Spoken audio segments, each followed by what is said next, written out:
Bien-aimés, je vous salue dans le beau et précieux nom de notre Seigneur Jésus-Christ de Nazareth. Vous êtes sur le plateau Réveil international Jésus revient et vous avez devant vous votre humble serviteur, l'apôtre de Dieu, l'apôtre Abraham. Alléluia. Bien-aimés, le livre de Job 29, verset 11 dit: l'oreille qui m'entendait me disait heureux. L'œil qui me voyait me rendait témoignage. Ce matin, le Seigneur nous a fait grâce et il nous permet, par sa bonté infinie, de vous présenter quelqu'un, de vous présenter un frère d'âme, de vous présenter un bien-aimé qui a vécu quelque chose d'extraordinaire. Il va traverser le Cameroun, le Bénin, il va traverser le Niger, il va traverser l'Algérie, dans le but et dans l'espoir de pouvoir tenter l'Europe, comme bon nombre de jeunes Africains qui vivent dans le Sub-Sahara. Le Seigneur va le rattraper. Et pendant son périple, beaucoup de choses vont se dérouler. Bien aimé, lorsqu'on lit le livre de Marc 8 au verset 36, il est dit: à quoi sert-il un homme de gagner le monde et de perdre son âme?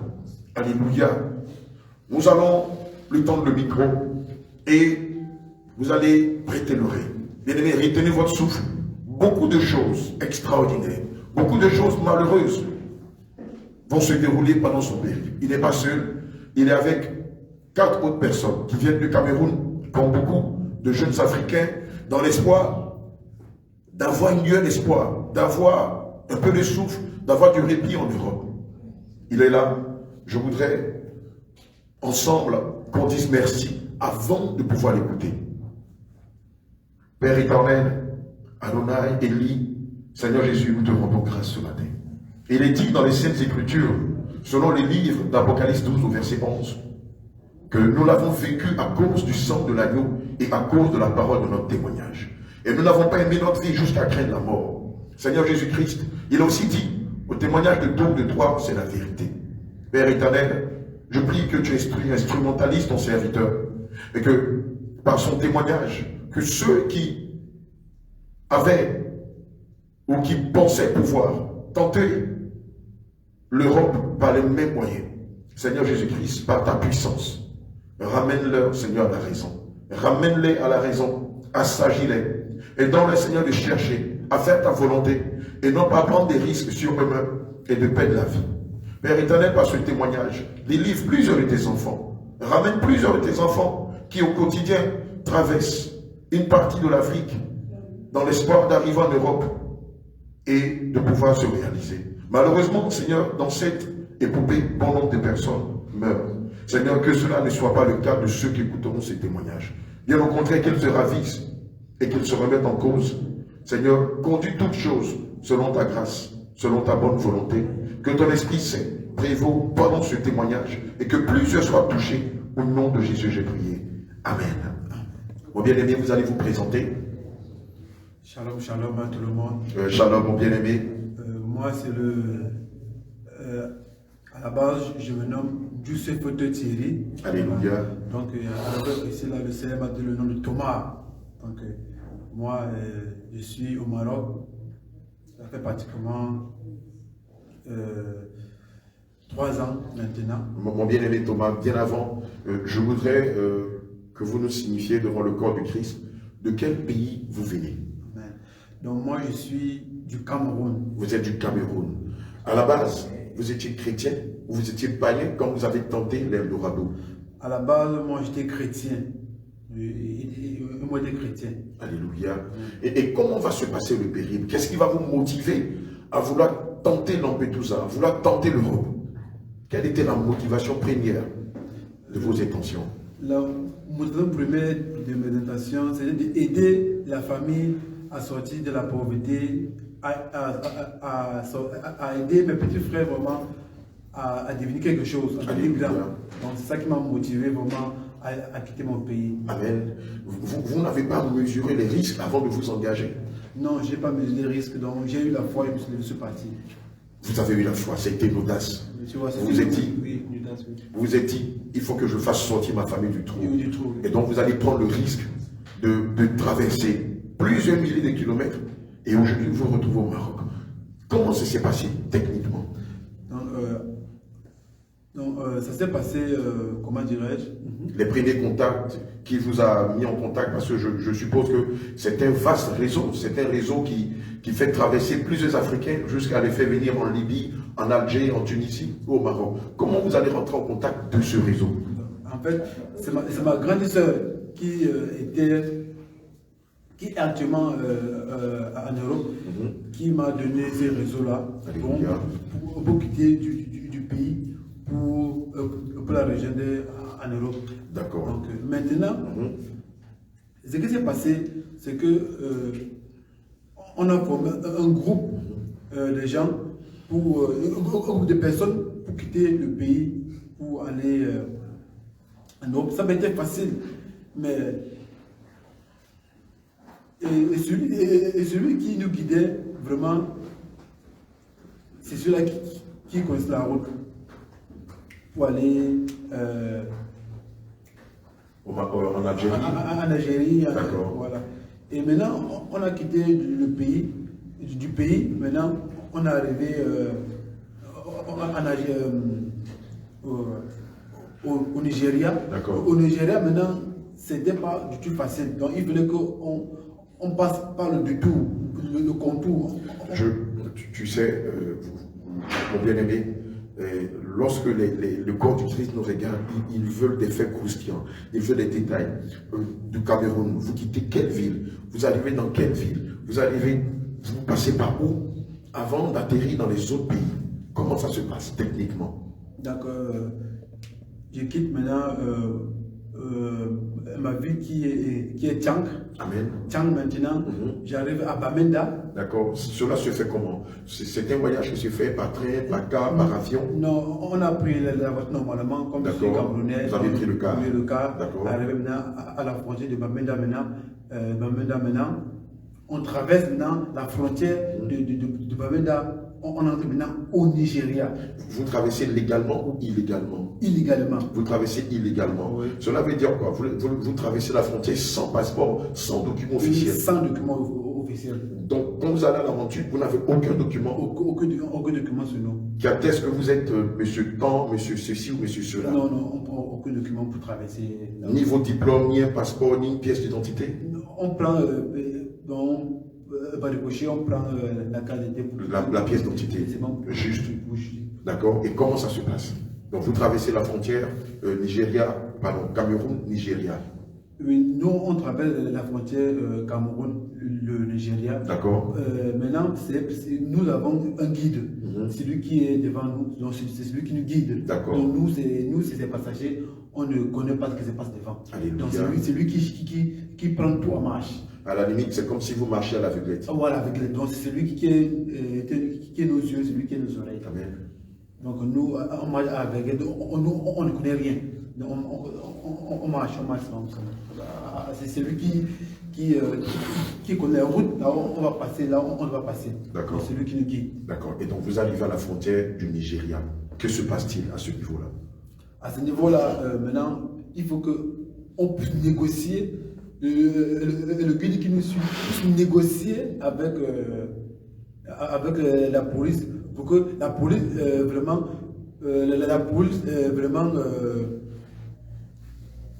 puisse nous laisser passer. Donc il faut que nous négocions avec la police pour que la police puisse nous laisser passer. Donc c'est ce que le guide faisait. Donc c'est ce que le guide faisait donc il donnait l'argent à la police pour que nous puissions passer. D'accord.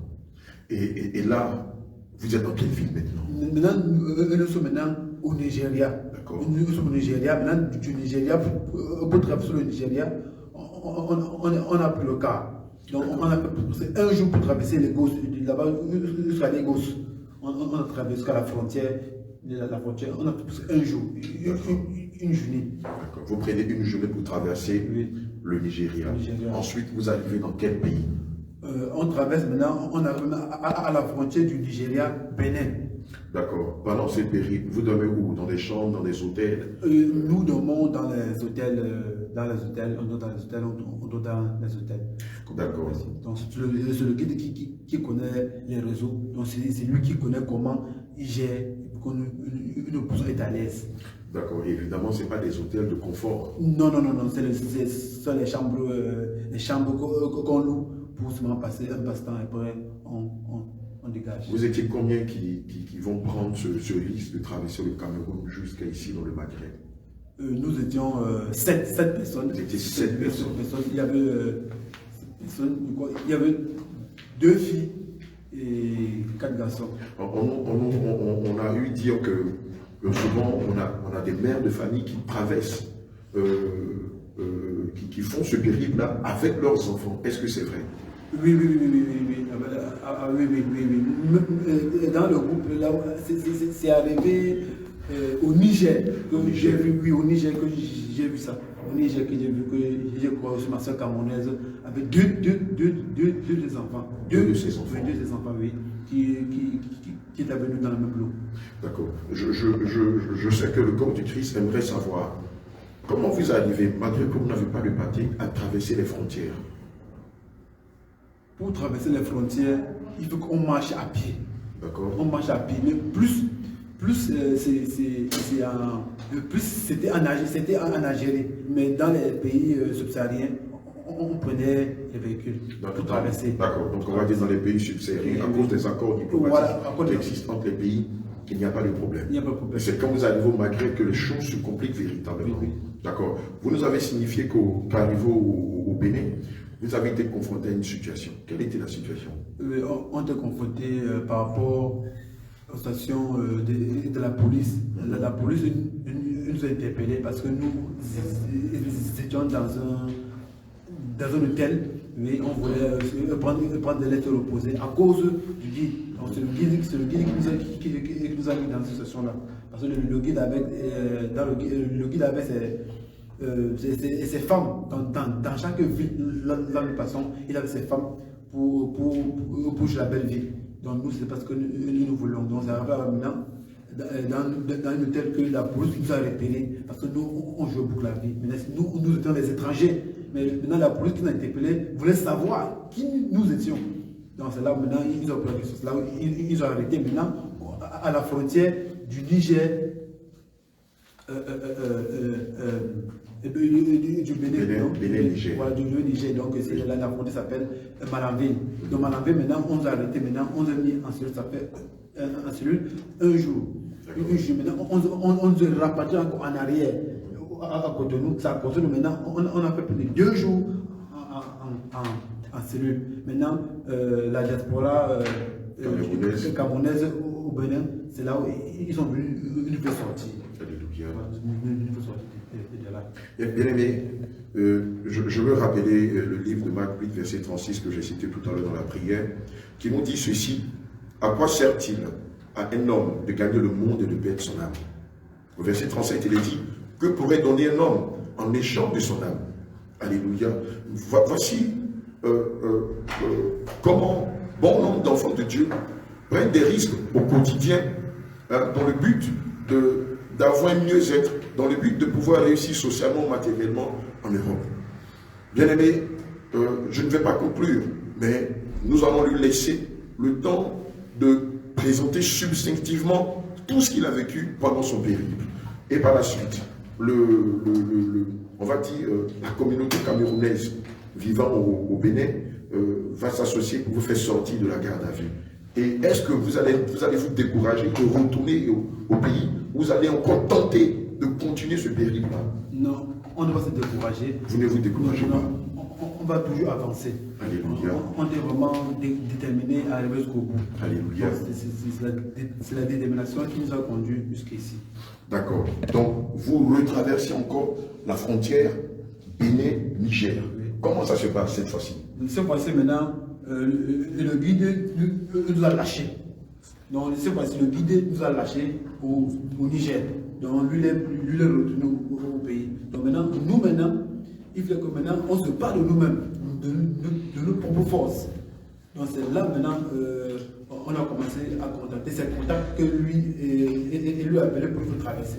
Donc, c'est par là maintenant que nous avons commencé à contacter ces contacts-là. Maintenant, ces contacts, ils nous ont appelés. Ils devaient passer par les camions pour entrer maintenant au Niger. Au Niger. Donc, ce n'est pas les camions. Derrière les camions, vraiment, on était vraiment à l'aise, assis dans les camions, vraiment. C'était vraiment une chaleur extrême. C'était pas facile.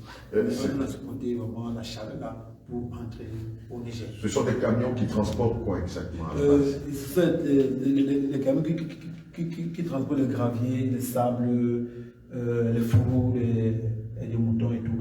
Donc, ils transportent tout ça, les cartons, tout ça, des entreprises.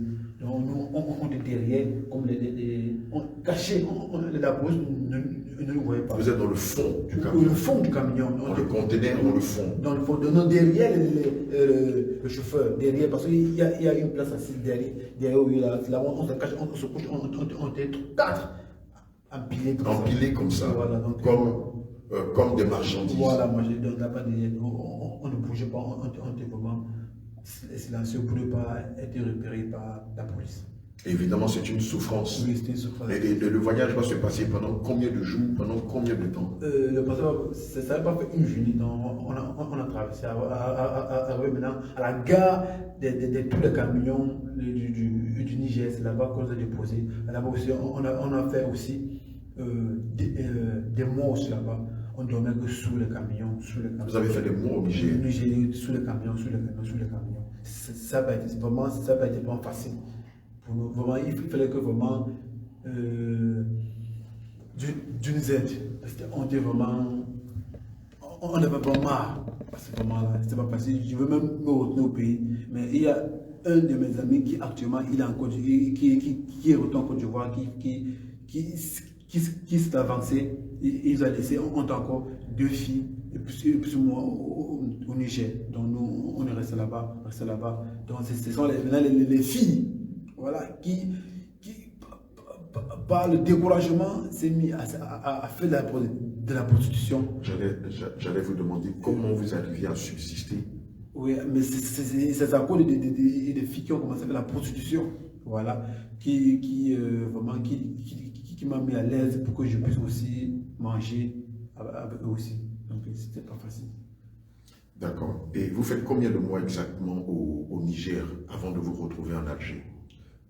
On a fait pratiquement 3 semaines, parce que vraiment il fallait qu'on dort au désert. On dort au désert, il fallait qu'on dort au désert maintenant.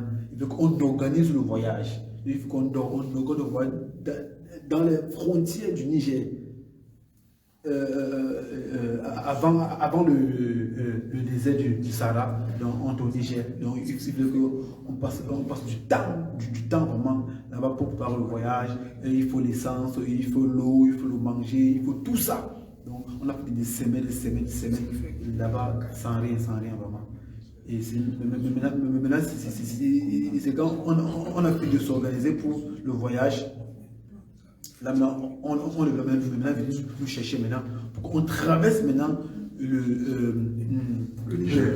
désert du Sahara dans les voitures, avec les Touaregs. Donc, je crois que c'est la partie la plus sensible de ce périple-là, oui, la plus dangereuse de ce périple-là. Traverser ce grand Sahara, ce grand désert qui lie le Niger, le Mali et l'Algérie. Comment les choses vont se passer? Les choses vont se passer de la manière la plus simple. Et il y a certains aussi qui meurent en cours de route. Il y a certains aussi qui meurent vraiment en cours de route. Mais nous, on a eu la grâce de ne perdre vraiment aucun de nôtres. Mais en cours de route, il y a quelque chose qui s'est passé. Il y a une personne qui peut mourir en cours de route. Mais la mort ne l'a pas attrapé. Il perdait des souffles, et tout, vraiment. Il était épuisé. Il était fatigué. Il était déshydraté. Donc il bavait et tout. Mais arrivé au moment, il s'est encore relevé. On l'a mis la voiture. On a fait des jours. Il fait extrêmement chaud dans le Sahara. Oui, il fait tellement chaud. On peut parler de combien de degrés? 50 degrés, 55 degrés, 60 degrés. C'est tellement chaud. De chaleur. Oui, c'est tellement chaud. 55 degrés, c'est tellement chaud. C'est pas facile. Donc, il faut le chapeau de la tête, il faut avoir de l'eau pour cette désagréabilité, donc pour enlever la chaleur sur toi. Je me rappelle au cours triste que si on prend des pays tels que les pays de l'Afrique subsaharienne, qui sont la Côte d'Ivoire, le Ghana, le Togo, le Bénin, le Nigeria et le Cameroun. Naturellement, les températures dans ces différents pays que j'ai cités sont de 30, 32, au maximum 35 degrés Celsius quand il fait très chaud. Même si on est dans un calendrier de 30 à 32 degrés quand il fait très chaud dans ces pays subsahariens. Mais quand on dépasse le cap de 50, de 55 degrés ou de 60 degrés, vous pouvez même mettre de la viande dans le sable. Et la viande, en quelques minutes, va cuire même. Voilà, ça devient même, ça devient comme du carton. La viande finit par se solidifier à cause de la chaleur extrême qui est dans le Sahara. Et donc, bon nombre de personnes, un bon nombre d'enfants de Dieu, dans l'espoir de réussir socialement et matériellement en Europe, vont prendre sur eux le risque de traverser le Sahara. Et comme il a dit, malheureusement, beaucoup espérant arrivant en Europe et réussir vont trouver la mort dans le désert du Sahara. Le truc, c'est qu'il n'y a pas de forêt. Il n'y a pas d'endroit pour avoir un peu d'ombre. Donc, pour trouver l'ombre là, il faut vraiment la grâce de Dieu. Parce qu'il n'y a pas d'arbre là-bas. Il n'y a pas d'arbre dans le désert. Donc, pour trouver l'arbre là-bas dans le désert, les branches même, il n'y a pas de feu, il n'y a rien. Donc, c'est l'arbre est debout comme ça, mais il n'y a pas de... Il n'y a pas d'eau aussi, comme dans nos pays en Afrique du Sud. Non, il n'y a pas d'eau, il n'y a pas d'eau. Pour trouver d'eau, vraiment, c'est pas facile. Il n'y a pas d'eau là-bas. Alléluia. Bien-aimé, je veux te rappeler ce que le livre de 2 Timothée 2, verset 22 dit. Il est dit ceci: fuis les passions de la jeunesse et recherche la justice, la foi, la charité et la paix avec ceux qui invoquent le Seigneur Jésus d'un cœur pur. Alléluia. Malheureusement, comme il est dit dans le livre de 2 Timothée 2, verset 22, beaucoup sont passionnés de l'aventure. Beaucoup pensent qu'ils pourront réussir en prenant sur eux ce risque-là de pouvoir traverser ce grand Sahara. Bien aimé, je veux te rappeler ce que le livre de Matthieu 6, verset 33 dit. Cherchez premièrement les choses du royaume et la justice de Dieu afin que tout le reste vous soit donné par-dessus. Bien aimé, j'ai envie de poser cette question. On entend parler souvent de vente d'esclaves, de vente d'organes humains, d'arrestation sommaire. Est-ce que vous n'avez pas été victime de cela pendant votre périple dans le désert du Sahara? Non, moi personnellement, je n'ai pas vécu cela, mais il y a ceux qui ont vécu cela. Moi, par exemple, donc, ça existe bien et belle, mais moi, je n'ai pas vécu cela. La vente des esclaves. Oui, la vente ça existe bien et belle. La vente d'organes humains. Oui, tout ça existe, mais moi, personnellement, je n'ai pas vécu cela. Alléluia. Et donc, vous êtes dans le désert du Sahara. Oui, dans le Sahara. Il fallait qu'on traverse vraiment le Sahara en contournant les collines de sable. Donc, il faut qu'on traverse avec les 4x4. On devait vraiment au moins du 20 dans les 4x4, derrière les 4x4, derrière, empilés comme une boîte de sardines. Donc, c'était pas facile. Il faut qu'on traverse, on traverse. Il fait tellement chaud. Il faut que tu as la bouteille d'eau. Il faut que tu conserves ça, tu caches ça. Parce que tu ne pas ça. Si tu finis ça, c'est que vraiment, tu vas mourir de soif. Donc, vraiment, c'était pas facile. Maintenant, on a traversé dans le désert jusqu'à arriver dans un endroit en Algérie qu'on appelle Tamaracet. C'est Tamaracet qui est maintenant à la frontière entre le Niger et l'Algérie. Qu'est-ce qui va se passer à la frontière de Tamaracet? Donc maintenant, à la frontière de Tamaracet, maintenant, il y a ce qu'on appelle les ghettos. Donc on prend, on remet dans les ghettos. C'est quoi les ghettos? Les ghettos, c'est là où... ce sont les maisons de regroupement et des jeunes, là où on peut se reposer, là où on dort, dans les chambres à coucher, on peut être 4, 5, 7 personnes. Donc 7 personnes, là on se retrouve ensemble. Donc 4 ou 5, 7 personnes, ça là. Donc c'est un peu ça. Ça s'appelle le ghetto, là on se rassemble. Et ce genre d'endroit n'est pas connu par la police algérienne? Non, c'est déjà n'est pas connu par la police algérienne. Et donc là, vous faites combien de temps là-bas avant de continuer la route? Ça dépend du guide, ça dépend des moyens que vous avez. Voilà, ça dépend du guide. ça dépend du moyen. Si vous avez l'argent maintenant, on vous fait décoller maintenant. Ça dépend du programme établi.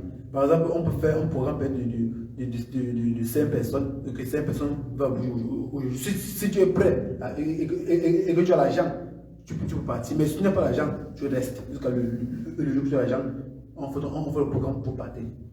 Donc maintenant, on quitte dans le Tamaracé maintenant pour Oran.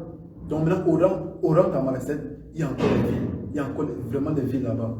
Donc maintenant, il faut qu'on marche, on prend les voitures, on marche à pied pour traverser la police algérienne. Parce qu'il y avait les barrages.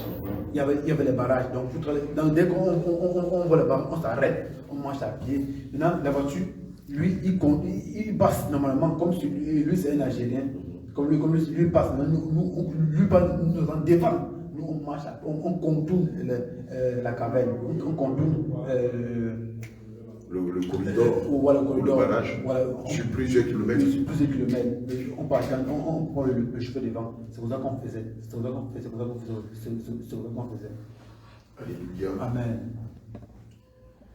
Et par la suite, qu'est-ce qui va arriver? Par la suite, arrivé, maintenant on traverse aussi, on traverse toutes les frontières, on arrive à Alger. Non, on arrive à Oran.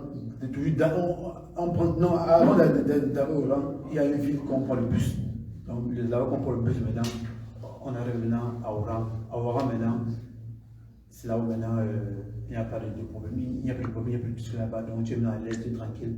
Mais c'est autrement, on peut t'arrêter pour te mettre en prison.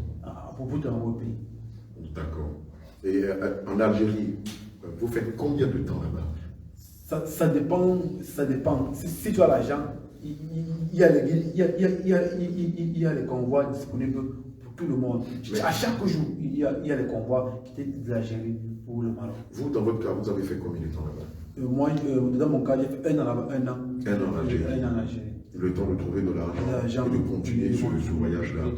D'accord. Vous étiez 7 au départ quand vous quittiez le Cameroun. Oui. Jusqu'à ce que vous arriviez en Algérie, vous étiez combien? Moi j'étais 2. Nous étions 2. Vous étiez 2. Les 2 garçons. Donc les 5 autres ont abandonné. Il y a une qui va laisser en Algérie. Elle est partie en Libye. Elle est morte dans l'eau.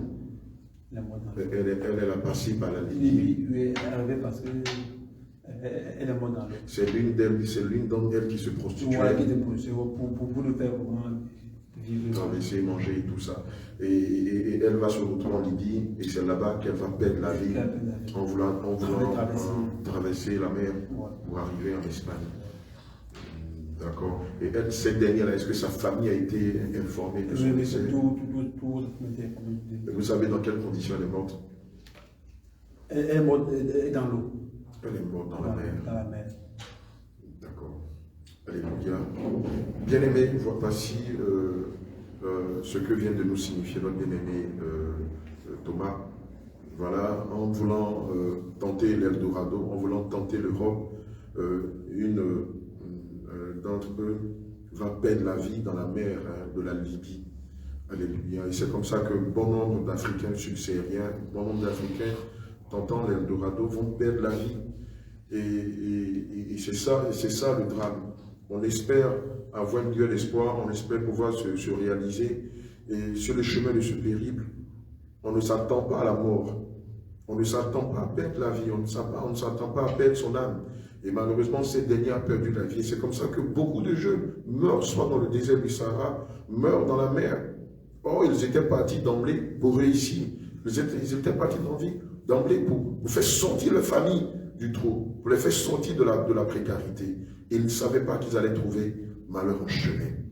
Et évidemment, vous arrivez en Alger et vous faites 1 an en Alger. Et par la suite, comment les choses vont se passer?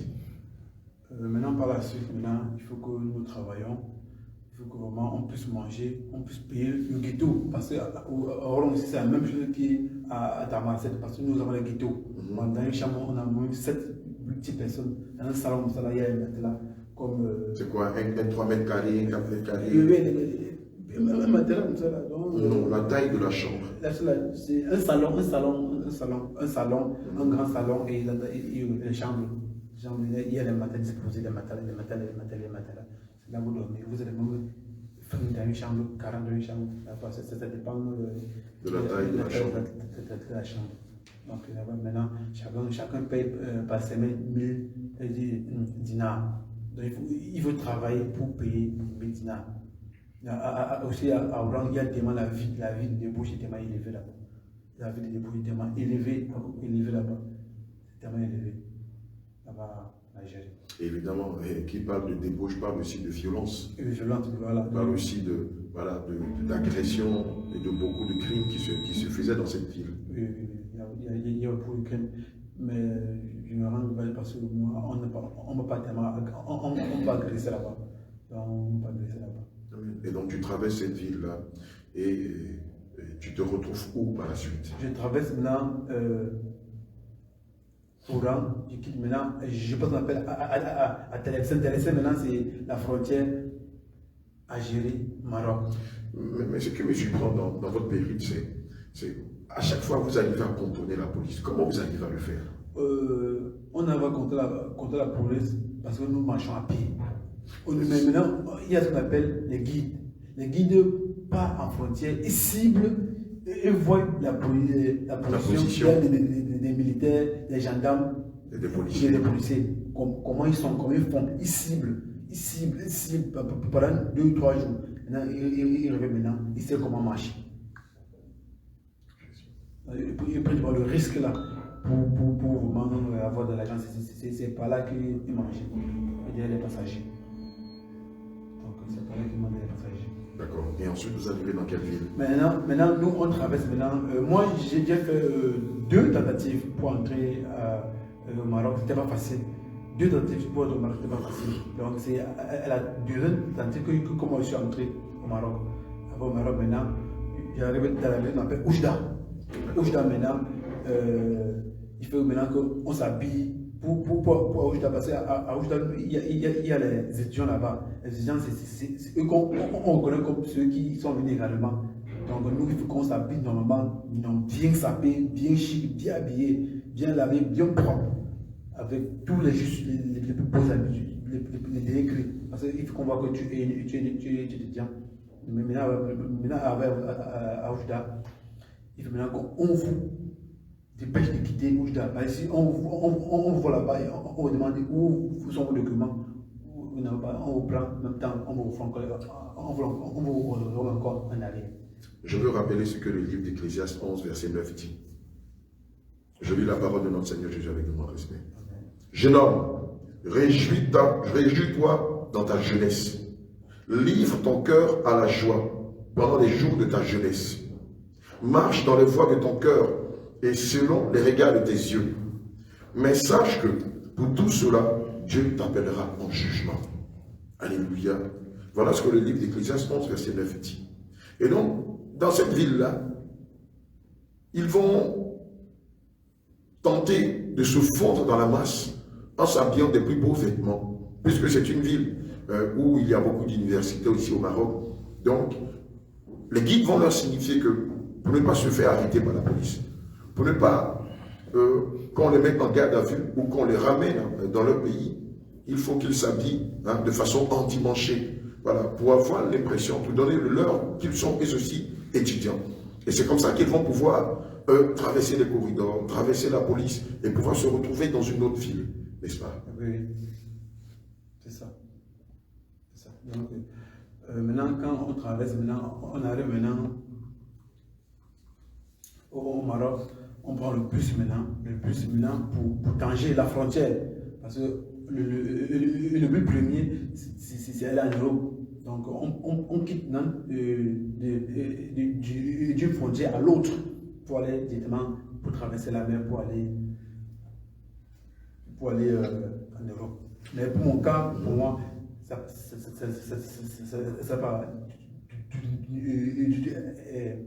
était facile pour moi. Donc vraiment très facile. C'est là le bas blesse. Alors vous êtes au Maroc. C'est maintenant que va se jouer la carte du salut, si on peut dire ça ainsi. Oui. Quand va s'effectuer le contact avec les réseaux qui vont vous permettre, je crois que c'est à 3 reprises.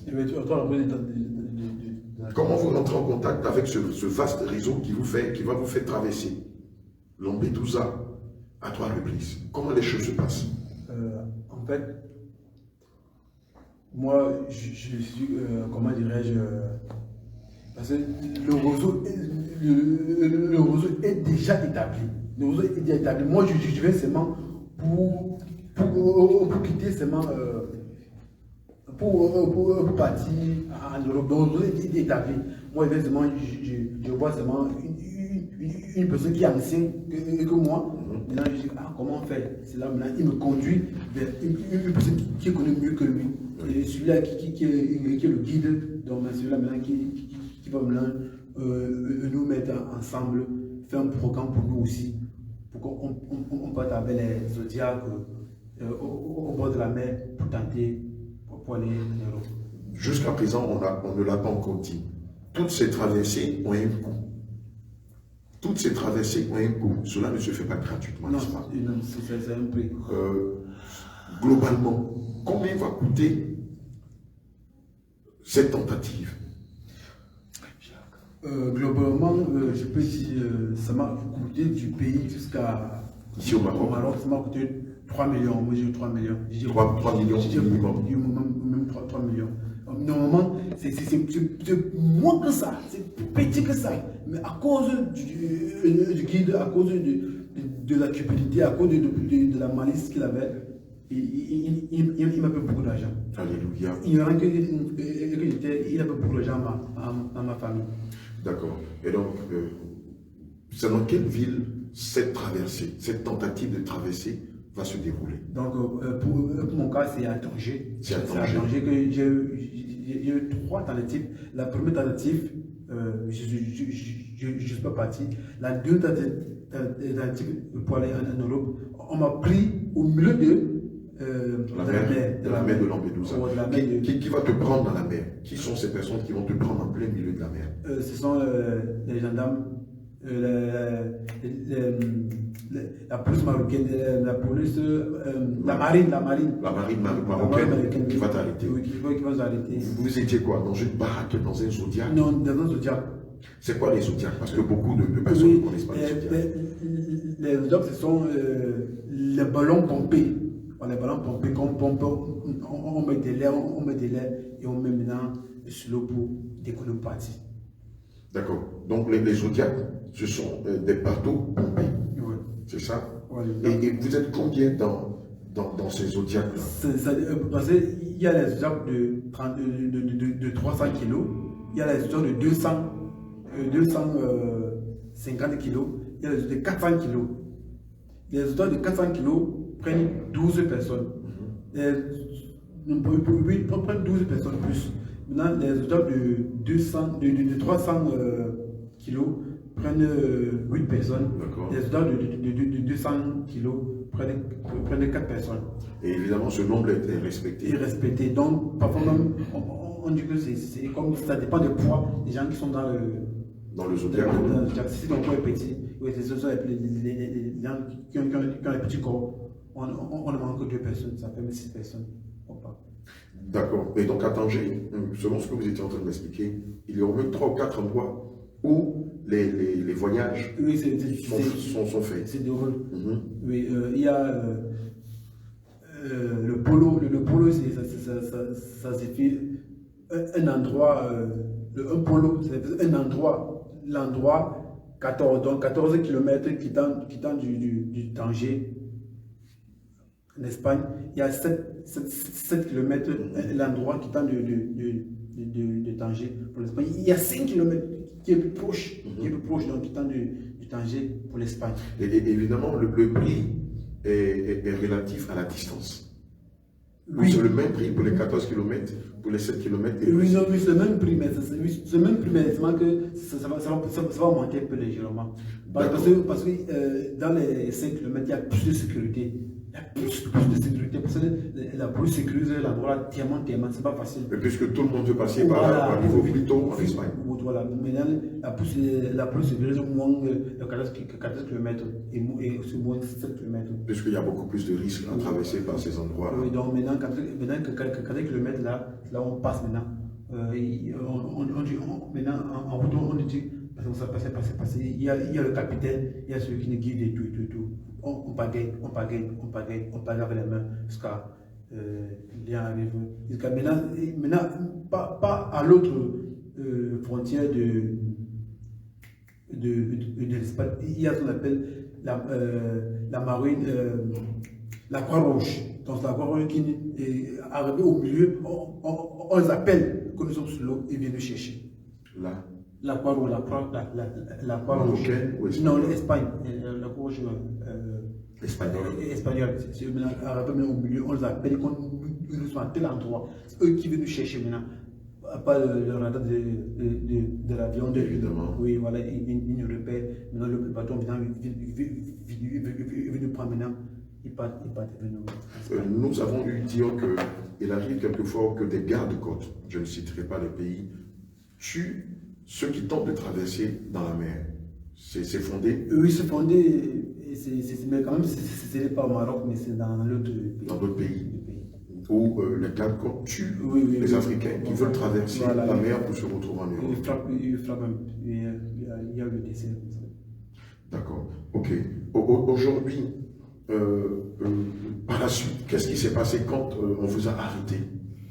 Quand on m'arrête au milieu de l'eau, maintenant on me refoule hors de danger, dans une ville hors de danger. Ils ne vous arrêtent pas, ils ne vous mettent pas en garde à vue? Non, ils mettent en garde à vue pour le mettre pour un temps. Après, ils nous mettent dans le bus pour nous refouler hors de Casa, hors de danger. Voilà. Donc pour que vous reveniez encore à danger. Mais nous, comme on est déterminé, on revient encore à danger parce que c'est là où on a vécu tout. Vous étiez en train de nous dire que la plupart des Africains subsahariens qui sont ici au Maroc, sur 100% d'Africains subsahariens, quasiment 95% d'Africains subsahariens viennent au Maroc dans le but de tenter Lampedusa pour se retrouver en Europe. Oui, c'est ça. 95% des Africains de l'Afrique subsaharienne viennent ici non pas pour y rester, mais pour transiter. Alléluia. Aujourd'hui, est-ce que tu as un message à dire aux Africains par rapport à l'expérience que tu as vécue? Est-ce que tu as quelque chose à dire à cette jeunesse-là, et aussi à ces chrétiens qui pensent que l'Eldorado, c'est dans ces pays-là? Alléluia. Amen. Donc, ce que moi, je peux conseiller à mes frères, voilà, pour qu'ils traversent vraiment, d'arrêter ça là. Ce n'est pas vraiment, c'est pas bon du tout. Parce que le Seigneur n'aime pas ça. Le Seigneur n'aime pas qu'on traverse illégalement. Parce que notre Dieu, ce n'est pas un Dieu faux, c'est un Dieu de justice, un Dieu vrai. Donc, je peux conseiller à mes frères vraiment d'abandonner cette voie-là, de revenir au Seigneur Jésus-Christ. Rien n'est impossible à Dieu pour nous faire traverser légalement au nom de Jésus-Christ. Donc c'est lui seul qui a le dernier mot dans nos vies. Donc abandonner cette voie-là et revenir au Seigneur Jésus-Christ. Et lui seul qui connaît là où il peut nous envoyer là où le lait et le miel. Donc c'est lui qui connaît là où le lait et le miel de notre destinée. Et de la vie aussi. Donc c'est ça que je conseille à mes frères. Alléluia. Bien aimé, les Saintes Écritures nous disent, selon le livre de Romains 13 au verset 11, au verset 1, pardon, le Seigneur nous recommande d'être soumis aux autorités. Or, dans les types d'espèces, tout ce périple nécessite que vous ne soyez pas soumis aux autorités. Non, on n'est pas soumis aux autorités. Parce que vous êtes dans le faux. Bien aimé, le livre de 1 Corinthiens 6, verset 18 dit, fuyez l'impudicité, quelque autre péché qu'un homme commet, ce péché est hors du corps. Mais celui qui se livre à l'impudicité pêche contre son propre corps. Nous-mêmes, lorsque nous sommes arrivés ici au Maroc, nous avons constaté quelque chose de surprenant. La débauche est quelque chose de récurrent ici dans cette nation. Qu'est-ce qui se passe lorsqu'on arrive ici? Ce qui se passe quand on arrive ici, c'est le conformisme. Donc on veut se conformer, on veut être aussi à l'image de son frère, de son voisin. Donc on veut vraiment imiter l'un ou l'autre. Alléluia. On veut, comment dirais-je, plaire à son frère que moi aussi j'ai, toi aussi tu as, moi aussi j'ai. Donc c'est ça qui pousse vraiment la jeunesse chrétienne ici au Maroc d'être dans l'impudicité, d'être dans le concubinage. Dans le concubinage, qui veut vraiment plaire à son frère, plaire à sa soeur. C'était mon cas. Oui, parce que mes frères avec les femmes, et moi aussi je ne veux pas. Ils disent, oh, toi tu es puceau, toi tu es ça, tu es ça. À force de parler, ça m'a poussé à entrer dans ce monde-là. Alléluia. Bien aimé, voici ce que le livre de Romains 12, verset 1 à 2 dit. Je vous exhorte donc, frères, par les compassions de Dieu, à offrir vos corps comme un sacrifice vivant, saint, agréable à Dieu, ce qui sera de votre part un culte raisonnable. Et au verset 2, il est dit, ne vous conformez pas au siècle présent, mais soyez transformés par le renouvellement de l'intelligence, afin que vous discerniez quelle est la volonté de Dieu, ce qui est bon, agréable et parfait. Malheureusement, ici au Maroc, il vient de le dire, Thomas vient de le dire, bon nombre de chrétiens vivent dans le concubinage. Vivent dans le concubinage. Ici, c'est un fait normal. Le contraire même pourrait même scandaliser les uns et les autres. Oui, je vous le dis, bon nombre de chrétiens, lorsqu'ils arrivent ici, ils perdent de vue leur relation qu'ils ont avec le Christ. Alléluia. Ils perdent de vue les rapports qu'ils ont avec le Christ. Ils nous parlent de réalité. Or, ce qui est surprenant, c'est qu'au pays, les choses sont plus difficiles qu'au Maroc. Donc, en principe, ils ne devraient pas se soumettre au conformisme, mais bien au contraire, garder la morale, garder la parole de Dieu, garder ses lois morales, garder ses commandements et ses préceptes. Et partout où nous allons, c'est monnaie courante. Quand vous entendez un couple, non, nous ne sommes pas mariés, mais nous sommes chrétiens. Bien aimés, vous ne pouvez pas dire que vous n'êtes pas marié, vivez dans le concubinage et dire que vous êtes chrétien. Non, quand on est chrétien, le mot concubinage n'est plus d'actualité. Soit vous avez payé la dot de celle avec laquelle vous vivez et elle est de facto votre épouse, ou soit vous ne la payez pas, vous vous séparez le temps que vous ayez les moyens et que vous vous mettez ensemble après avoir payé la dot, faire le mariage légal et évidemment religieux. Mais c'est tout le contraire ici. Et c'est ça le drame. Partout où nous sommes allés, on entend ce seul mot-là. La réalité ici est différente de la réalité subsaharienne. La réalité ici est tout autre. Alléluia. Gloire à Jésus. Et c'est ça le malaise. C'est ça le drame ici. Et toi aussi, malheureusement, tu es tombé dans ce piège. C'est ça. Oui. Je suis tombé dans ce piège à cause des mauvaises compagnies. De mes frères qui étaient déjà dans ce domaine-là, dans ces mauvaises vies-là. Donc ça m'a poussé aussi à me conformer aussi à ce présent. Parce que je n'ai pas de frères vraiment avec qui on peut partir pour le Dieu. J'ai tellement resté, mais après, je tombe dans ce conformisme-là. Bien aimé, je me rappelais que les Saintes Écritures disent que les mauvaises compagnies corrompent les bonnes mœurs. Avec toutes ces bonnes mœurs, il va tomber dans le piège de la débauche. Il va tomber dans le piège de l'impudicité. Il va lui aussi vouloir faire comme les autres. Il va vouloir suivre cette passion, ces plaisirs-là. Et comment cela va se terminer? En fait, la partie de la chair s'est achevée parce que j'étais, comment dirais-je, avec une femme, voilà. Et c'est à travers cette femme que le Seigneur passait pour m'attirer à lui, pour m'attirer à lui. Et parce que je l'aimais, je voulais l'épouser, mais je suis allé même voir son père, mais ça va marcher. Mais c'est à travers elle que le Seigneur m'a tiré dans ça. C'était un jour, c'était un lundi, et il était assis, dans un restaurant. Moi, je lisais plus la Bible. Je disais, pourtant, moi, j'étais un lecteur de la Bible. Je lisais plus pratiquement la Bible pendant des années sur des années. Je lisais plus la Bible, j'ai laissé complètement la Bible. Mais un jour, le Seigneur m'a touché vraiment un lundi. J'ai commencé à lire 1 Jean, l'amour de Dieu. quand je suis rentré à la maison, je me suis mis à genoux, j'ai commencé à pleurer. J'ai pleuré énormément et pour les larmes, vraiment, j'ai demandé pardon à Dieu pour tout ce que j'ai dit ta parole, j'ai dit le peuple à laquelle tu m'as crié, j'ai demandé vraiment pardon au Seigneur de tout mon cœur, j'ai pleuré. Et pour les larmes, j'ai tout pleuré de tout mon cœur. Et j'ai senti une peine dans mon cœur. Et aussi, quand je me pardonne au Seigneur, je me pardonne, après une semaine, je vais encore retomber dans mon vomi. Le Seigneur me rappelle, il vit dans mon son, il me dit, voilà ce que tu as dit que tu as pu faire. Voilà ce que tu as pu faire. Il me rappelle tout ce que moi je l'ai dit quand moi je me confessais dans ma chambre seule. Il me rappelle ça dans mon songe. Voilà tes péchés que tu as confessés. Voilà tes péchés que tu as confessés. Voilà tes péchés que tu as confessés. Ne veux plus ça. Ne veux plus ça. Mais l'ennemi, 2 semaines encore, je résiste.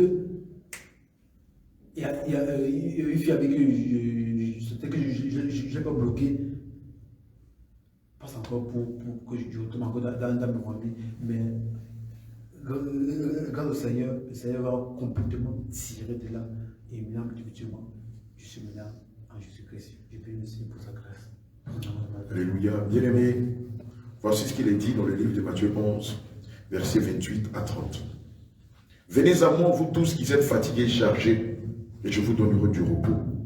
Prenez mon joug sur vous et recevez mes instructions, car je suis doux et humble de cœur, et vous trouverez du repos pour vos âmes, car mon joug est doux et mon fardeau léger. Bien-aimé, je t'exhorte à faire comme notre bien-aimé Thomas ici présent. Lui aussi, comme toi aussi, espère pouvoir tenter l'aventure vers l'Europe. Et tu as sûrement pris la résolution de pouvoir passer par les mêmes chemins, par les mêmes voies, par le même réseau que lui. Imagine-toi, si en tentant de vouloir traverser ce grand Sahara, tu meurs en route. Où ira ton âme? En ayant fait de faux documents, en ayant fait de la fraude, en ayant fait du mensonge. S'il arrive que tu meurs dans ce désert, où ira ton âme? S'il arrive que tu meurs dans la mer de Lampedusa, où ira ton âme? S'il arrive que tu te fais violemment agresser et que tu meurs à petit feu, où ira ton âme? Bien-aimé, je veux t'exhorter à la retenue. Je veux t'exhorter à la sagesse. Je veux t'exhorter à l'amour de Dieu. Et te rappeler que la réussite n'est pas forcément en Europe. Te rappeler que Dieu bénit en tout lieu, en tout endroit. Et la bénédiction est conditionnée par l'observation de la parole de Dieu, par la mise en pratique de la parole de Dieu. Et non pas par une fausse lueur d'espoir en vouloir tenter l'Europe. D'ailleurs, combien qui sont en Europe ont réellement réussi, se sont réellement réalisés. Aujourd'hui, nous avons des bien-aimés qui sont en Europe depuis 20 ans, depuis 30 ans, depuis 40 ans, mais qui n'ont même pas pu construire un petit lopin de terre dans le pays. Qui n'ont même pas même une case dans le bled. Je t'en prie, reconsidère tes voies. Et commence par mettre en pratique ce qu'il est dit dans la parole de Dieu selon Matthieu 6, verset 33. Et selon Psaume 37, verset 8 qui dit « Fais de l'Éternel tes délices et il te donnera ce que ton cœur désire. » Voici le principal pour toi. Faire la volonté de Dieu, se sanctifier, se purifier, consacrer son âme, son corps et son esprit à l'Éternel, marcher dans ses voies et évangéliser. Crainte Dieu, assurément le faisant. Dieu qui est le rémunérateur par excellence vous bénira. N'a-t-il pas dit qu'il n'est débiteur de personne? N'a-t-il pas dit qu'il ne doit personne? N'a-t-il pas dit dans sa parole que l'ouvrier mérite salaire? Jeunes Africains, peuple de Dieu, je vous en prie, répentez-vous, reconsidérez vos voies et revenez à la bergerie. Faites comme le fils prodigue qui a réalisé que malgré qu'il avait pris son héritage et qu'il avait dilapidé, qui avait compris que même que les serviteurs de son père étaient mieux nantis, étaient mieux traités que lui dans sa porcherie, il s'est humilié et il est retourné dans la maison de son père.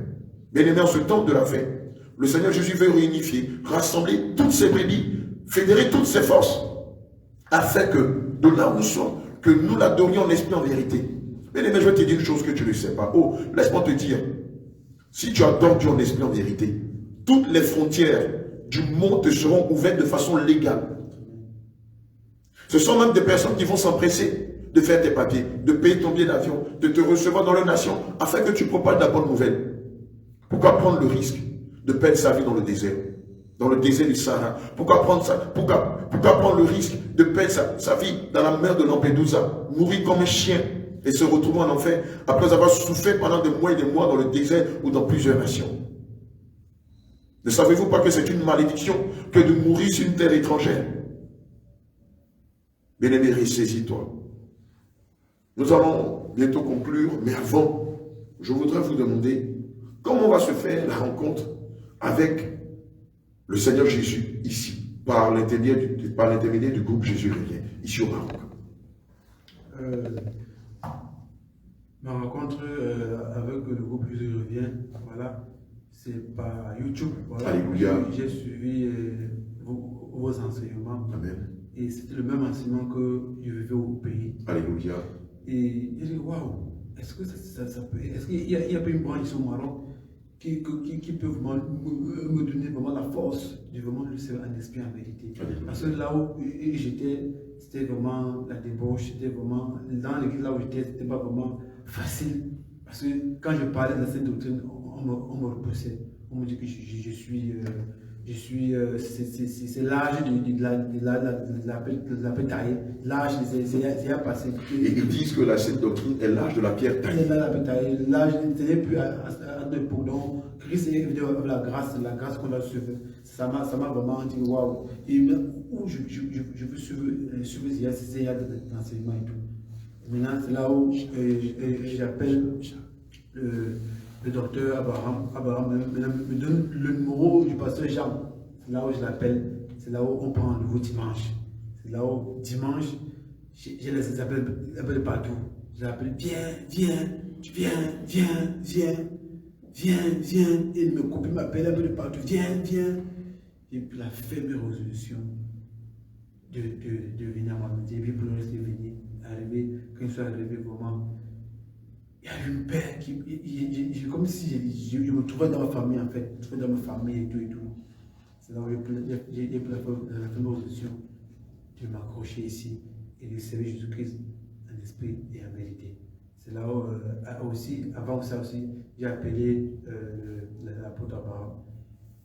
Ça perturbe un peu. Après ça, on se laissait. Encore, le pasteur Jean a dit qu'il a dit reviens. Waouh! C'était une bouffe pour moi, c'était une joie pour moi, vraiment. Alléluia. Vraiment, il dit que non, il faut que j'attrape cette grâce-là et que je saisis fortement, qu'à le départ, vraiment, il sème une sémence vraiment tellement puissante dans ma vie, une sémence tellement puissante que je ne peux plus contenir, que je fais l'œuvre de Dieu, comme je dis que je faisais au pays, j'étais tellement zélé. Je parlais du village à l'autre pour l'évangile, il faut que même celle que j'ai au pays revienne encore au nom de Jésus. Alléluia. Bien aimé, je voudrais nous rappeler ce qu'il est dit dans le livre de Proverbes 31 au verset 30. Voilà ce que la parole de Dieu dit. La grâce est trompeuse et la beauté est vaine. La femme qui crée l'Éternel est celle qui sera louée. Bien aimé, nous ne pouvons pas parler de grâce sans parler de vérité. Oh oui. Nous ne pouvons pas parler de grâce sans parler du commandement de Dieu. Nous ne pouvons pas parler de grâce sans parler des préceptes de Dieu. Nous ne pouvons pas parler de grâce sans parler de statut, d'ordonnance de Dieu. Et c'est ça, la sainte doctrine. Gloire à Jésus. Amen. Gloire à Jésus. Bien aimé, la sainte doctrine, ce n'est pas l'âge de la pierre taillée. La sainte doctrine, ce n'est pas la préhistoire. La sainte doctrine, ce n'est pas le néandertal. C'est la vie éternelle. La sainte doctrine, c'est Christ lui-même. Mais nous savons que la vie elle-même est régie par des règles. La vie elle-même est régie par des principes. Même dans les plus petits couples, dans les plus petites maisons. Toute personne, toute famille, toute société est régie par les règles. Et la parole de Dieu en elle-même, elle est régie par les règles. Et ces règles-là s'appellent la sainte doctrine. Donc, vous ne pouvez pas dire que vous êtes chrétien et ne pas marcher conformément aux règles de la sainte doctrine. Sinon, c'est un leurre, c'est se mentir à soi-même. Vous ne pouvez pas dire que vous êtes né de nouveau sans marcher dans les commandements de Dieu, dans les lois morales de Dieu, dans ses voies. Ce n'est pas sectaire. Ce n'est pas la pierre taillée. Nous ne sommes pas à l'âge de la pierre taillée. Quoi, porter un voile, porter une longue robe, c'est de la pierre taillée. Dieu n'a-t-il pas habillé Jean-Baptiste de peau douce? Ne mangeait-il pas du miel? Des sauterelles ne lui buvait-il pas du miel? Alors cette époque dirait, qu'allez-vous dire de Jean-Baptiste? Dieu lui-même, qui est le styliste, modéliste par excellence, n'a-t-il pas habillé convenablement Adam et Ève dans le jardin d'Éden lorsqu'ils avaient péché? Alors, s'habiller avec pudeur et modestie, c'est de la pierre taillée. Refuser de célébrer la Noël, c'est de la pierre taillée. Refuser de se conformer au siècle présent, c'est de la préhistoire. Marcher selon la vertu, la justice et la morale, c'est du néandertal. J'ai mal au cœur, mon bien-aimé. Regarde, je veux te partager ce qu'il est dit dans le livre d'Ésaïe 55, au verset 8.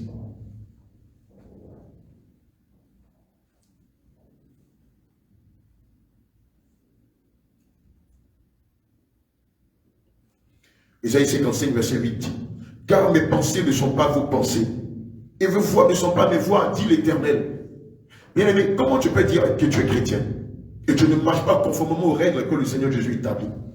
Comment peux-tu te moquer de ceux qui marchent dans la vertu? Comment peux-tu te marcher de ceux qui marchent selon le caractère, le fruit de l'esprit? Tu ne vas pas chercher le baptême du Saint-Esprit. Tu ne vas pas chercher à te dépouiller des œuvres charnelles, des ornements de Jézabel et des parures de Jézabel. Tu ne vas pas chercher à ne plus te conformer au siècle présent et à marcher selon la voie de Dieu. Ne cherches-tu pas le salut? Mais comment penses-tu qu'on gagne le salut? Comment penses-tu qu'on obtient le salut? N'est-ce pas en cherchant la vérité, en marchant dans la justice? N'est-ce pas en s'abandonnant entièrement entre les mains de notre Seigneur Yahushua Mashiach? Que crois-tu?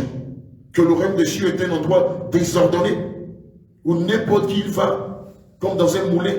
Même en boîte de nuit, il y a des règles avant d'entrer dans des boîtes de nuit. Même pour pratiquer le satanisme, il y a des règles. Alors, toi qui veux rentrer au ciel, tu ne veux pas te soumettre aux règles que Dieu établit dans sa parole, selon l'ancienne alliance et la nouvelle alliance. Et tu traites de préhistorique tous ceux qui marchent dans la vertu. Malheur à toi. Malheur à toi, mon bien-aimé. Répands-toi. Répands-toi et sauve ton âme. Et sors du siècle présent. Sors du conformisme. Et aujourd'hui, vous avez rencontré le groupe international Jésus revient. Comment s'est déroulé ce contact? Depuis que vous êtes avec eux, quels sont les changements que vous avez notés dans votre vie? Comment vous appréciez la nouvelle vie chrétienne aujourd'hui? Vraiment, c'est, comment dirais-je, c'est comme Jésus-Christ, il n'y avait pas de différence entre les apôtres et Jésus-Christ. Vraiment, c'est simple, quoi. Donc c'est tellement simple et ils sont tellement amour, tellement attentifs, voilà, à des problèmes. Et les problèmes, c'est les problèmes, nos problèmes, c'est les problèmes vraiment. Et ils passent tout le temps à chercher vraiment à aller au ciel. Tout le but, c'est aller au ciel, aller au ciel, aller au ciel, aller au ciel. Donc tout ce qu'ils veulent, c'est que tout le monde parte au ciel. C'est ce qui vraiment m'a plu. Et je ne sais pas, à te dire, paye des dîmes, paye ça, ils s'en foutent de ça. Ce qu'ils veulent, c'est ton âme. C'est ça, un bon berger. Vraiment, c'est ça qui m'a touché le cœur. Et waouh, que vraiment, ils sont tellement simples.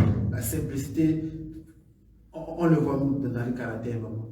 Que vraiment, Dieu donne encore la force, le courage d'être comme ça. Et d'aimer Dieu comme ça, comme les mains de Jésus-Christ. Amen. Alléluia. Amen. Bien-aimés, nous allons conclure par ce verset biblique. Selon le livre d'Ecclésiaste 12 au verset 1, il est dit ceci: bannis de ton cœur le chagrin et éloigne ton corps du mal, car la jeunesse et l'aurore ne sont que vanité. Bien-aimé, tout ce qu'il a passé, toute la traversée, le périple qu'il a eu à faire, pensant pouvoir vivre l'Eldorado, il ne savait pas que le Seigneur Jésus l'attendait ici au Maroc. Non pas pour l'aider à traverser de façon frauduleuse Lampedusa, non pas pour prendre des risques sur lui-même, pour traverser la mer et se retrouver en Espagne, non. Mais en la vérité, pour servir Dieu en esprit, en vérité. Pour s'abandonner entièrement entre ses mains, pour revenir à son premier amour. Toi aussi, mon bien-aimé, je t'exhorte à revenir à ton premier amour. Toi qui as l'intention de traverser le grand Sahara, toi qui as l'intention de prendre des risques sur toi pour tenter l'Eldorado, appuie-toi sur les témoignages de notre frère Thomas et réconsidère tes voies. Répands-toi. Et de là où tu es, sers Dieu en esprit en vérité. Je te le dis en vérité, lorsque tu seras en train de servir le Seigneur Jésus-Christ, selon sa parole, selon la sainte doctrine, je te l'ai dit, Matthieu 28, verset 19, s'appliquera à toi.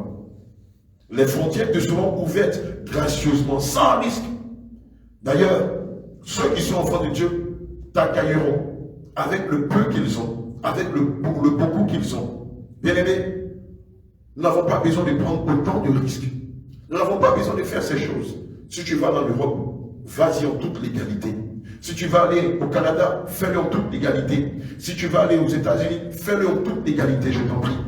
Parce que si tu le fais frauduleusement, n'oublie pas que la restitution, selon Exode 22, s'appliquera à toi. Oui, si tu fais la fraude, si tu fais des faux documents, un jour ou l'autre, tu seras tenu d'aller vers ces autorités-là et faire la restitution. Et si tu ne le fais pas, malheur à toi. Oui, malheur à toi. Parce que nous savons que aucune chose abominable ne peut rentrer dans le royaume des cieux. Nous savons qu'aucun menteur, aucun fraudeur, aucun faussaire ne peut rentrer dans le royaume des cieux. C'est pourquoi je t'en prie, répands-toi. Je t'exhorte à la repentance. Je t'exhorte à la retenue. Garde tes forces. Garde ton intelligence et ton savoir-faire. Et convertis ton talent pour servir Dieu en esprit en vérité. Assurément, Dieu qui n'est débuté de personne te le rendra au moment opportun. Bien aimés, sur ce, nous avons fini. Nous allons recommander ce moment entre les mains du Seigneur Jésus. Et juste après, l'homme de Dieu Jacques va nous présenter un autre témoignage. Celui de notre bien-aimé Mathias. Nous avons aussi le témoignage d'une autre bien-aimée qui a été visitée puissamment par le Seigneur Jésus-Christ et qui l'a guéri d'une maladie qu'elle traînait depuis un bon nombre de temps. Donc, restons encore en haleine, il y a encore de merveilleuses choses que nous allons vous faire découvrir aujourd'hui même. Nous allons dire merci au Seigneur et voilà, et aussi rappeler que nous n'avons qu'une seule vie à vivre, après quoi vient le jugement. Alléluia. Dieu infiniment saint, Adonai Eli, El Shaddai, Abba Père, ami fidèle, toi dont le nom est le grand architecte, toi dont le nom est l'étoile brillante du matin, toi dont le nom est le lion rugissant de la tribu de Juda, nous élevons les mains vers toi et nous te disons merci. Merci pour ce merveilleux témoignage. Seigneur, nous prions afin que ce témoignage touche les cœurs, convertisse les cœurs, transforme des vies et arrête des décrets de mort dans la vie de plusieurs de tes enfants qui avaient pour projet de pouvoir traverser le désert du Sahara et traverser la mer de Lampedusa dans l'espoir à la fin mieux être en Europe. Seigneur, je prie que par ces témoignages, plusieurs soient visités par ton Esprit Saint. Et plusieurs, éternel, mon Dieu, mon roi, auront avec ce projet qui est rempli de risques, qui est rempli d'embûches et qui, malheureusement, n'est pas efficient, n'est pas évident pour tous. Père éternel, que tes enfants de là où ils sont cherchent ta face, abandonnent leur mauvaise voie, abandonnent leur mauvaise vie, se répandent de leurs péchés et s'attachent véritablement à croire par la sainte doctrine.